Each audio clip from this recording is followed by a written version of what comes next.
বুলি মই ভবা কিন্তু সুদৃঢ় বিশ্বাস নাথাকে। সুদৃঢ় বিশ্বাসৰ ভিতৰত দুটা জন্তুৰ লগত তুলনা আছে কৰ্ণতে।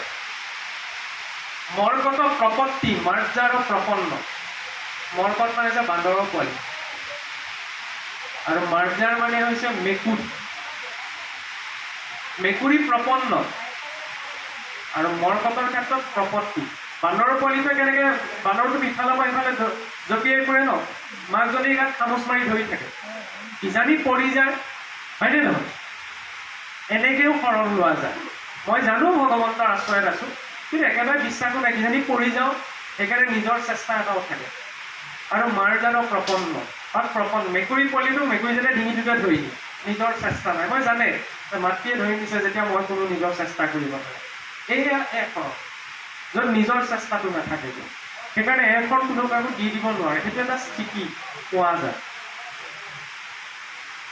বুলিবা মুকুতি সুখে ইচ্ছা আছে যাৰ ভগৱন্ত ঈশ্বৰ ভজনী দেৱতা, যাৰ মুক্তিত ইচ্ছা আছে। এইটো ডাঙৰ কথা। আকৌ ভক্তি মাৰ্গতো আমি কৈ থাকো আমাক মুক্তিও নালাগে, মুক্তিও নালাগে, ভুল কথা।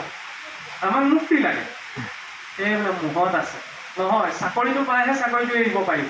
চাকৰিটো নোপোৱাকে চাকৰি নালাগে নালাগে বুলি কৈ লাভ নাই। প্ৰথমতে মুক্তিৰ অধিকাৰী হ'ব লাগিব ন। মুক্তিৰ অধিকাৰী হোৱাৰ পিছত মুক্তিৰ ত্যাগ। নহ'লে আমি পোনপ্ৰথমে কৈ দিওঁ আমাক মুক্তিও নালাগে। আমাক মুক্তি নালাগে নহয়, আমাক মুক্তি লাগে। মুক্তি পোৱাৰ পাছত যদি মুক্তিত ইচ্ছা নাথাকে তেতিয়া মুক্তি ত্যাগ। মুক্তিহে নালাগে, বাকীবিলাক বস্তুটো লাগে, এইবিলাকে এৰিব পৰা আকৌ মুক্তি ত্যাগৰ কথা কৈছো নহয় ন। সেইকাৰণে প্ৰথম মুক্তি অধিকাৰী হ'ব লাগিব। এই মুক্তি বিচৰাজনৰ বাবেহে এই মাৰ্গটো, কাৰণ সংসাৰৰ নিবৃত্তিৰ বাবেইটো ভাগৱতৰ মাৰ্গ। শুনা নিৰন্তৰে আৰু উত্তম যুগুতি, ভকতি জ্ঞানৰ ফলত দেখাও মুক্তি। কিন্তু মুক্তি লৈ ইয়াত ডাঙৰ ভক্তি মাৰ্গৰ আটাইতকৈ ডাঙৰ লাভটো হ'ল কি, অন্য মাৰ্গত মুক্তিটোৰ কাৰণে সাধনা কৰিব লাগে, কিন্তু ইয়াত ভক্তি কৰোঁতে কৰোঁতে মুক্তি আপোনা আপুনি আহি জীৱনত উপলব্ধ হয়। ঈশ্বৰ কেশৱদেৱ ভকতৰ নিধি, যেই জীৱা চাৱে তাৰ সেই কোৱে সিদ্ধি।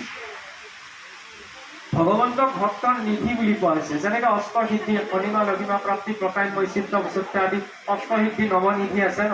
ভক্তজনৰ বাবে এই সকলো প্ৰকাৰৰ সিদ্ধি ঋদ্ধি একমাত্ৰ ভগৱন্ত, কাৰণ প্ৰাপ্তিও ভগৱন্ত, অপ্ৰাপ্তিও ভগৱন্ত।